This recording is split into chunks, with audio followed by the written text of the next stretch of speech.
I think the way we need to navigate it really is just by getting closer to the business and being more commercial about it. I read somewhere that someone has said it's almost like a maestro. Rather than managing paid media per se, we help make sure that all the other areas are connected because we work with lots of different other areas anyway. Right. So yeah, one of the things I'm working on at the moment is instead of managing my team who are phenomenal and just looking down, is turning around and looking upwards and outwards, especially within HSBC, to make sure that what we do fits beautifully with what everybody else is doing within the company. Welcome to the Time for a Reset podcast, the podcast where I, Paul Frampton, interview senior marketeers on the big issues of the day and the thing that they want to see reset with an ever-changing landscape. Good morning and welcome back to another episode of Time for a Reset. This morning, I'm delighted to be joined by Caroline Harrison, who's the Director of Marketing for HSBC UK. Caroline started her career at the Times and Sunday Times, building out a customer acquisition team, then moved over to HSBC to kind of set up a similar team, and then moved up the ranks, leading marketing from an HSBC UK perspective. And then I understand, Caroline, you took a broader remit across all the HSBC market-facing brands. I did. I don't quite know what happened, but yeah, you're right. Thank you so much for having me. But yeah, I joined HSBC 5 years or so ago. They hired me actually to look after affiliates. And then come day 2 or 3, they said, actually, digital marketing. And back then, I had a team of 4 people. And then fast forward to today, it's kind of grown arms and legs. I don't know how I got here, to be honest, but it's been good. Well, you definitely did something right, for sure. So delighted to have you here. So, Caroline, the first thing we always ask our guests to share is, if you had a big red button on the table which you could hit reset as something in marketing, what would it be? I think the first thing that I'd want to do is just all the marketing lingo. I mean, I've always done marketing. It's all I know. I've done it for years and years. I've worked for banks for 15, 20 years, I suppose. So there's lingo with banking, but lingo with marketing. We've got so many acronyms that I don't think it necessarily does us any favors. I feel for people because I think it's hard enough when you start a new job, but learning all of that and you just do it. And my husband teases me for it, using any of those words mercilessly, and says, you do realize normal people don't say that kind of stuff. I think any job you do, it comes with like a bit of a lingo, but it has to be the lingo. It's the CPAs, the DMPs, the CDPs, all of that stuff. And in the conversation, sometimes I feel like there's always somebody that's sitting there thinking, what on earth are they talking about? And actually, if we just stripped it back and made it much simpler and easier, I think it would make our jobs easier so we could get on with the good stuff. And I think it would probably make us speak in more business and commercial speak rather than marketing speak. And I think that is do us more favors as well in bigger organizations where I think marketing sometimes could be seen as a cost rather than as an asset or a revenue driver. I think that's a great reset, particularly since digital marketing took off, 15 years ago. It seems that every 2 weeks, there's another 3-letter acronym kind of being thrown around. And some people in marketing almost use it as a badge of honor to kind of show that, I'm smart because I know these things. But I think you make a great point, which is if we make marketing inaccessible, then the business doesn't understand it and they question what it's doing. So that kind of maybe leads me on to my second question, which would be, how do you encourage your teams to talk that commercial language and to make sure that marketing is like a growth engine rather than a cost, I guess, as you said, it can sometimes be seen as? I guess in focusing on what the end game is and what the ultimate priorities are. And I encourage them to ruthlessly prioritize, right? We've only got finite hours in the day and resource. So you can't do everything. And I'd rather us do something well than lots of things. Okay, I talk about peanut butter a lot. I love peanut butter, but if you spread it too thin and you can't taste it, you need to be able to taste it and make an impact, My best advice to them would be to sit down and understand what the business is trying to do. So be really clear on what the priorities are. And then make sure whatever we're doing aligns up to that so you can see the end goal. So quite often when the team come and talk to me about, I've done X, Y, and Z, I think that's brilliant and that's doing. But to what end? Has that driven enough value out the back of it that it was worth doing? Yeah. You can do a brilliant job, but in marketing, you can be busy fools if you're not careful. You can spend your whole life, making sure your inbox is tidy and setting up campaigns, but actually, what did they really deliver? And if you can get away with doing half the work and still getting all the value and the end results, then why not do that? So in my head, I think I'm a lazy marketeer, but really it's because I love efficiency and effectiveness. And I want us to be able to do the minimum that we can really to hit those goals and do it well and not have any wastage, because it's very easy just to waste time, resource. You can say we've launched 10 campaigns, but actually only 2 of them were incredible. Right. I think that's a great point, Caroline, that when you think of the traditional way of developing an ad, like a TV ad, the time involved and the cost involved was enormous. I mean, maybe still is sometimes today. But I think if you start to question all of the costs involved, not just the kind of physical cost of creating it, but the cost of the talent, the cost of the time spent getting to and from production sets. And when you take all of those costs and the various technology involved, actually, I think that's what other people in the business think about, isn't it? They think about marketing effectiveness is not just your campaign spend against the revenue from that campaign. It's actually your entire marketing department, the tools, the technology, the people, everything against how much incremental revenue you generate. Yeah. And I mean, on a personal level, I just think you look at it as, if this was your money, your business, would you still do it? Does this feel right? Are you doing it to learn, or are you getting something out of it? Or actually, is it right? So just a question a lot. And I think this is why I've done well at HSBC, but I ask an awful lot of questions. I can't help it. It's just in my nature. But I think sometimes you get surprising answers and then you think, it's not quite what you were expecting. And then you turn over something, you discover something that could be better. Yeah, no, absolutely. And you talked there about efficiency. I'm guessing that therefore you're quite excited about the opportunities that automation, things like generative AI and things like that are starting to bring. And it seems like there are two camps: either think it's great and talk about it, but don't really know what to do with it, or actually are starting to think about experimenting with it. I just wondered where you guys might be on that. I love the new, and I love the fact that I think it will help us do our jobs better. If I'm honest, I don't think it's the be all and end all and it's going to replace loads of roles, but I think it will help us take away some of the legwork, and especially with writing copy, with producing ads, doing creative. We can use it to do iterations. We can use it to collect feedback really fast and make iterative ads. So there are places where it can be, really clever uses. But at the moment, we're still experimenting. So we're experimenting in a safe way, because obviously working for a bank, you've got to make sure whoever we share data with, even if it's not customer data, it's got to be very, very secure. So we set up a specific team that is in charge of AI. And if you've got any use cases, you kind of go there, present to the board and say, this is how I want to do it. This is how we're going to test it. You report back, and then they make sure that they share that information throughout the globe to all the HSBC markets, so everyone can benefit from it. We've seen some really exciting things come out of that, but we're still learning. Oh, no, that's great. I think more businesses should probably set up a centre of excellence for AI, because as you say, it's very early days and it's really about, as you said, the use case. And if your hypothesis is X, does the use case, when you actually run it, deliver that value? Or is it just being able to say that you used AI or ML just for the sake of it? I think there's still a little bit of that around, isn't there? And you've obviously spent a lot of your career in the acquisition, performance marketing, kind of CRM part of marketing. One of the questions I often ask marketeers is how they think about the relationship between performance and brand. I think in the old days, it was very separate. It feels like it's becoming much closer, yet quite often it's still separated from a marketing perspective because some of the skill sets and the tactics are different. As a kind of born performance marketer, how do you think about the relationship between brand and performance?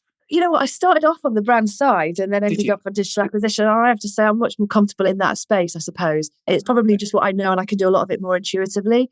So I think you have to force yourself to think full spectrum rather than one. And in a customer's perspective, it's not one camp or the other. They see everything and they don't care whether it's digital or brand. Yeah. So in my mind, creative should be produced that pulls all the way through, earned and paid media, and it needs to work in both places. And I think our team's jobs are tricky, right? In that if you work in a digital team, you've got to make sure visually it looks right and it's integrated with all the brand activity. Yeah. And you're thinking, really, it's just short-term and long-term sales. So it needs to balance itself out. So I've got a huge amount of respect for brand marketeers because I think they do a phenomenal job, but I think we need to work closer and closer to them. And to the extent, what we've done more recently, we still have brand and acquisition teams. But on any campaign brief, we have one brief, and it's not a digital brief or a brand brief, it's a campaign brief. And we pull people with certain specialisms to work on that together in the hope that it's created more integration. Yeah. And to the extent that we've even put budgets together. So there's no brand and digital budget anymore. It's one budget. So we move it wherever we think we can get the best possible result. And I think for the first time as well this year, we're looking at giving the teams objectives that are brand and performance objectives, and everybody all the same. So they can't necessarily do really well in this without helping the other guys out to try and foster better collaboration. No, that's great. No, it's great to hear that. And like you said at the outset, I mean, customers don't see, oh, that's a brand ad and that's a performance ad. So sometimes a performance ad does a brand job and sometimes a brand job does a pull-through call to action job. You know what? It does.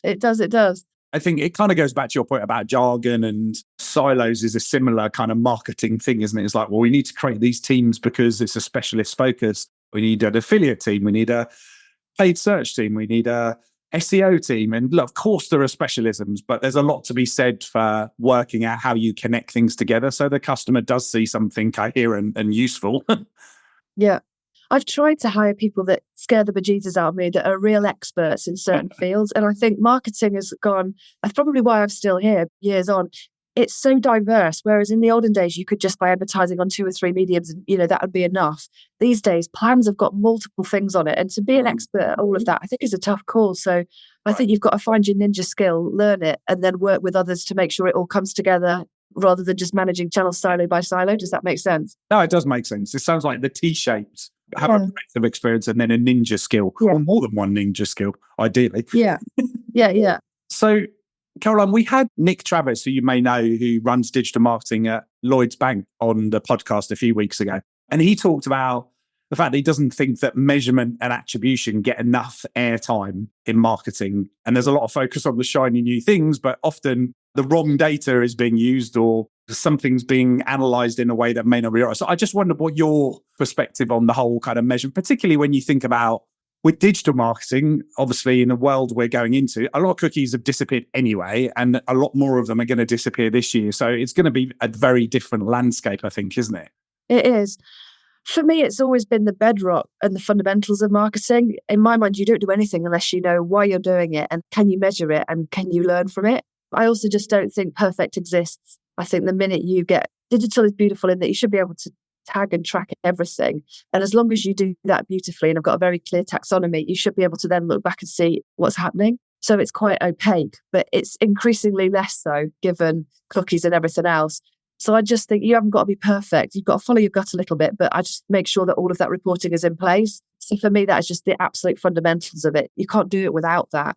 And then it's just working out actually what are the key indicators that you want to track that cover both brand and digital and anything else that you want to track, I suppose, and then keeping your eye on that and then making sure it all comes together. So we use econometrics for that. So we moved away from sort of last touch and a reliance on cookies a long time ago, and then also invested in a data platform so that we've got all our own first party data in there, and then made sure we got consent from customers. So we rely less so on legitimate interest and more on asking customers, actually, what information do you want? How would you like to receive it? And then we've built APIs to the big advertising platforms so that we can push straight out, and then it's very efficient. So it is very data-led. And in some ways, that makes our jobs a lot easier because it's less about what you and I think, more about what the data says. And you can then pivot from not just driving huge numbers of sales, but actually where do you get the most valuable customers? Where did they come from? And then you follow the crumbs backwards. So it makes our jobs easier if that's there. So I don't know how you do it without it. No. That's a great articulation. It sounds like you guys have got some very advanced ways of doing it. So do you almost like have an audience planning function that uses that data to determine plugging the first party data into some kind of customer data platform and then into the platforms? Is that how you guys work? We've got a customer data platform that's managed by our CRM teams. And essentially that is set up so that it just speaks to everything, but data all in one place. And that's a huge project that's taken years. But now, actually, we've got something like 60 million retail bank customers in the UK. You can identify people that have given you consent. And then, for example, if they've got a current account, but potentially not a credit card, and you think they show appetite with their spending, that they would be interested in one, you could then advertise to them on HSBC website or outside via Amazon or Google or whatever else, but it's a direct API. So, and you can make sure that you've got suppressions in place and everything else. So it's just an efficient, effective way of using it. And I think very safe because it relies on consent rather than anything else. Right, which in your world with FSA is extremely important. But I also think when we talk to customers, we talk about that. The most sophisticated brands are doing exactly that, right? So they know across their owned, paid and the earned space in the middle, they know who their customers are, and they have the ability to market to at least a decent proportion of those. And then, to your point, actually becomes about the science of, okay, the data tells me what propensity they might have to cross-sell into a different product, and I need to put this kind of message or offer in front of them. And actually, the data starts to lead the planning as opposed to it just having to be one single insight that's pulled out at the beginning of a campaign. It's an interesting world that we're moving into. I mean, it still requires, to your point earlier, a lot of talent. But once you apply machine learning to some of that, along with the data-driven, the science, to your point, following the data should lead to the right outcomes, I think, shouldn't it? Yeah, exactly. And the way that we manage it is a campaign manager that looks after any campaign, like current account campaigns or international, whatever it was, they have a pot of money as sales targets and they set up the audiences, they'll agree the audience strategy, they'll work out where they're going to buy their advertising. And then really their job is, we moved away from doing one-off campaigns to always on, because you can just then twiddle the dials. It's an easier to manage, but it means you get better and better at it. So we've also made sure all the data, wherever possible, is democratized. So the people that make the decisions are those that are actually running the campaigns day in, day out. The further up I've gone, the less decisions I've ever made, because the world's changed, right? It's not about someone saying, this is what I think. It's about, what does your data say? Does that make sense? What should we continue, stop, start? And yes, the campaign managers individually come up with those. No, it's great that the data's democratized and they're empowered to actually make... They're closer to it, so they're going to make the best possible decision, right? Yeah. No, I like that a lot. And it sounds like you have a lot of skills in-house, and there's a lot of debate about in-housing and what brands do themselves versus what they do externally, and particularly when it comes to performance marketing, because I think obviously it's direct into platforms, and as you said, you can kind of just plug the data in and start to operate and analyze that yourself. So where do you guys kind of sit on that spectrum in terms of what you go outside for versus what you build as an internal capability? I think it's more like right housing rather than in housing. So you've got to do whatever fits best for your business, right? And I've just done an MBA the last couple of years, and I did my dissertation. You got a triple distinction, I read in the notes. That was pretty... Oh, no, who knew it? Congratulations. Thank you. I'm still like, yeah, I'm super pleased. But I spent a lot of time looking at in-housing and interviewing marketing directors, CMOs, CEOs about what they felt about it. And you know what? Yeah, I think it's just whatever's right for your business. In my mind, there are some areas where you need to be really close to the data. So for us, something like search, it made no sense, like the old-fashioned model where you would brief an agency and then it was almost like Chinese whispers. Yeah. So the minute we hired somebody that had got 6 or 7 years knowledge experience of managing search campaigns, the information that he was coming up with made sense, but it was taking a long time to get stuff done. So in the end, I was like, look, instead of you owning the house and giving us a copy of the keys, I want to flip it. I want to make sure that it's always owned with us. So we own the data. And then we just moved product by product really to see whether that would work and it made sense. But in a world where you're pouring money into a machine that has got algorithms set up, do you need somebody else to manage that for you, or is it better to be closer? And that's something that we found has worked really well for us. So we in-house paid search a couple of years or so ago, and the team have done phenomenally well. I think we're in difficult second album territory now, but they pulled stuff out of the bag, so we're all good. But that's been really good because actually being close to your search data and knowing what customers are looking for, you can kind of feed that straight into insight. So our insight used to be, traditional surveys. Nowadays, we use a lot of the search data for that, so that's good. But should you in-house everything? Obviously, off the back of the success that we had with in-housing search, my boss kind of said, what's next? And I thought, I've done the easy bit. What next? So we've kind of looked at creative production. I think there's probably some merit in doing a bit of that, especially once you've done the beautiful designs, just getting all the different sizes. That's not too difficult if you've got the tools to do it. Yeah. But I mean, at the last count, I think we work with over 20 different external agencies. And quite often it's what marketeers love to do. We get external thought from them. They can do stuff faster than us. So bottom line, it's, if you've got the economies of scale and the resources to do it yourselves, or actually you're still better off shipping it out and getting external help. And I think there's still a lot that we benefit from that. So it just depends on your circumstances. But in some instances, it can be incredible. I mean, for search, it was great because we saved hundreds of thousands of pounds doing that. It's a lot cheaper. We also discovered that if you buy direct from Google, they give you value added back. So we used that and reinvested it to pay for training and things like that. So incredible. And then lots of other markets followed. And as a result of that, I think when budgets were kept flat, I was able to do a lot more sales because we reinvested the money rather than giving the money back per se. We reinvested it and were able to drive growth. So just a clever, more efficient way of doing it. I come back to efficiency, I guess, but yeah. No. Thank you for sharing that, Carol. I think that's a really great insight into a balance view of in-housing, right? I think the old world was just either in-house or all agencies. And the reality is there are very few businesses that have everything on one extreme or the other. And as you say, right housing the right things and understanding as an organization what you can capably build out and sustain over a period of time, because you can get the talent initially, but then you've got to retain them and develop them and actually make sure that they feel like their careers are as good as they could be anywhere else. Otherwise, it's a kind of flash in the pan, isn't it? So I really like how you expressed how you think about that. There was a lot of people though that said, you don't want to do it. It's too hard. You won't be able to retain them. You just won't attract them to the brand. Like the upshot of my dissertation was people will tell you what is best in their best interest of their business, right? So you've kind of got to take your own call on it. You can understand why an agency that specializes in in-housing is going to say, let us do it for you. Absolutely. No, I agree. And another accolade you had was the Performance Marketing World Power List. So I'm interested in, what do you think the future of, I'm going to call it digital marketing deliberately, because we're now in a place where digital is so much of marketing that it's like, is there even such a thing as digital marketing, I suppose, is one provocative question. And then the second part of my question is, there's obviously a lot of change going on around Google and regulation, and equally we've got Amazon growing very fast and Meta contracting a bit and changing. So there's a lot changing out there in the digital landscape. I just wondered what you think the future of that looks like. Are we still going to have these big behemoth technology companies? And how do you think brands in 5 years will think about digital marketing? Will it even be a phrase? Blimey, good question. I don't know. I think it does just at some stage just become marketing, because these days so much is bought programmatically and is digital. It pervades nearly all different media, whether it's talking about TV and programmatic or buying, it doesn't matter. And I think the ethos is the same throughout it. I think we need to have skills that are both creative and scientific, and it becomes more of a blend rather than just going one or the other. Although I think that's difficult. It's difficult to get people to be both. In the future, what will it do? I don't know. I just can't see it getting any simpler, and it just carries on changing. Someone like me is excited by that because I love change, and I think it keeps us on our toes. The minute you nail something, the rules change, and then you've got to think again. But otherwise, we would go home and I think we think we've just nailed it today. Never in my whole career have I ever thought at 5 o'clock, I'm done here.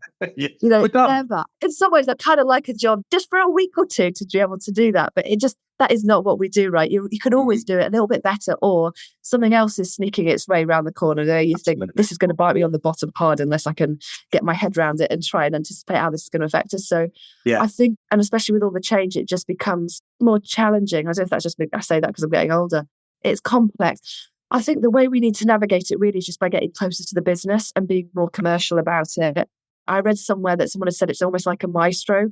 Rather than managing paid media per se, we help make sure that all the other areas are connected, because we work with lots of different other areas anyway.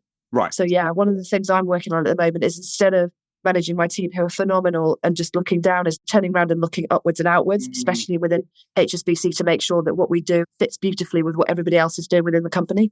Right. No, that sounds like a fantastic initiative. And I doubt you get home at 5 p.m. But when you do get home, or you're just got things whirring around your head, what are the trends or the things that kind of keep you awake because maybe you think not quite sure what the plan is there?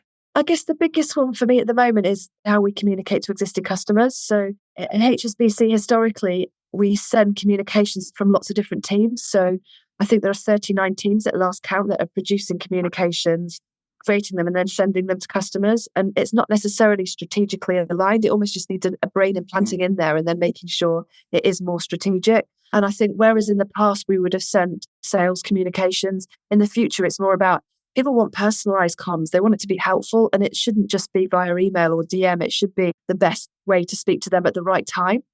And in order to do that, it needs to be underpinned by clever technology to make sure it's easy to manage. Right. You've also got to limit all the requests that are coming in, and then establish a new team to sort of manage that. That's what I'm trying to get my head around.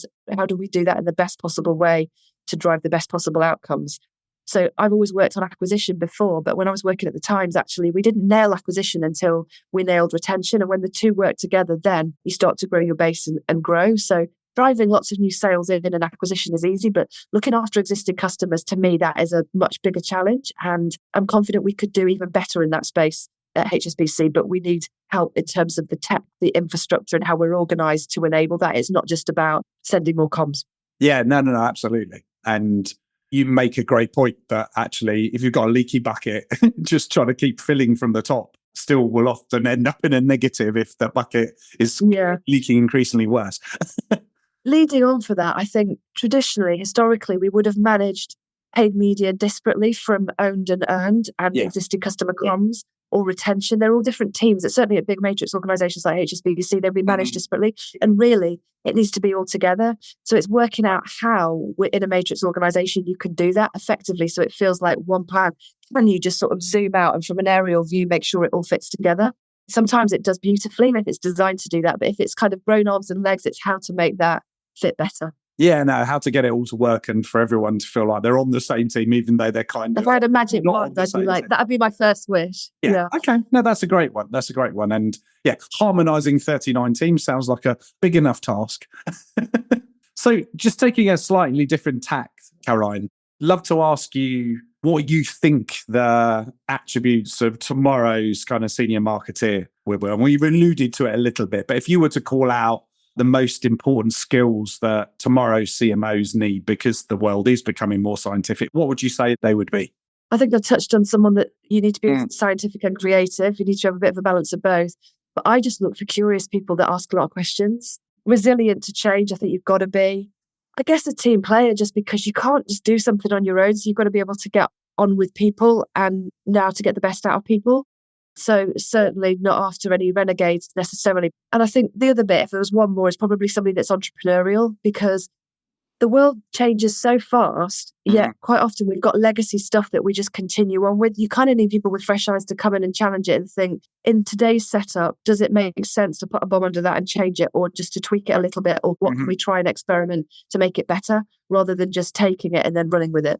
Now, I like that. And I also like what you said a second ago about the role of someone running a team has changed. If the data's democratized and they're empowered and they're close to it, then they need to know what the business objectives are, but be empowered to do the right thing rather than have to keep coming back to get direction all the time. So leadership in marketing is changing when there's technology that does certain things and data leading people's decisioning. I think that's a really great point. So lastly, Caroline, to help our listeners, because I think when they listen to someone like, they think you probably got it all together. You've got an MBA with a triple distinction, et cetera, et cetera. So I'm sure there are things that are still work in progress for you. So would you mind being vulnerable for a second and sharing what you're working on yourself to be a better marketeer, I guess? I beat myself up on a regular basis, probably on a daily basis. I never achieve in a day what I set out to. Every morning I wake up and think, today I'm going to, win over the world. So yeah, ambitious in that perspective, I suppose. What am I working on? In total honesty, at work, what is on my development plan at the moment is to look up and out more rather than in and down. And so within that, I'm very good at, I've got a really high performing team. They're incredible in terms of digital marketing. We're on like the most mature digital marketing assessment, if you like. We did a Google assessment and they're incredible. But I do it with the people that I've got in my team, within my team, rather than necessarily leaning on other teams. So what I need to do more of is going out to the rest of the business and understanding what are their priorities, trying to align those better so that I can make a greater impact on the organization, not necessarily by doing it all myself, if that makes sense. To me, that is the hardest thing, because it means meeting a lot of new people. It means networking. It means getting to know them better. And my worst fear is you knock on someone's door and they just say, no, thanks, I'm too busy to speak to you. I've still got a little bit of an imposter syndrome. So quite often I default to, can I fix this? How can I do it? Not necessarily me per se, but my team. So I self-fix for an awful lot. Whereas, yeah, they're asking me to work with others more, especially internally. I do it pretty well externally, they tell me. And that's the bit that I really enjoy. I love going out and meeting people and, finding a little nugget that you can take home and then will make a huge difference and make your lives easier, that kind of thing. But yeah, it's that. The other bit that I battle with always is just having the right work-life balance, right? My husband that's got his own business. I've got 3 kids. I keep on taking on more animals and pets. And then I am a house girl. So we're always flipping houses. So yeah, but I just think your life is short and it's incredibly precious. So you've got to do the things that make you really happy. And I think if you choose those bits naturally, then you do well, because it's just easy because you love it, right? Yeah. Thank you for sharing that, Caroline. You strike me as the type of person that wouldn't sit still doing nothing for very long. You're driven and you like variety and you're very curious. I think those are all very good attributes to have as a marketeer. And I love your point about thinking up and out. I think everybody listening can probably do that better, because that's about influencing, it's about listening, it's about marketing, the value of marketing. So thank you so much for sharing that with us. And all that remains is to say thank you for joining us today. Thank you so much. An absolute pleasure. Thank you. I really enjoyed that. Thank you.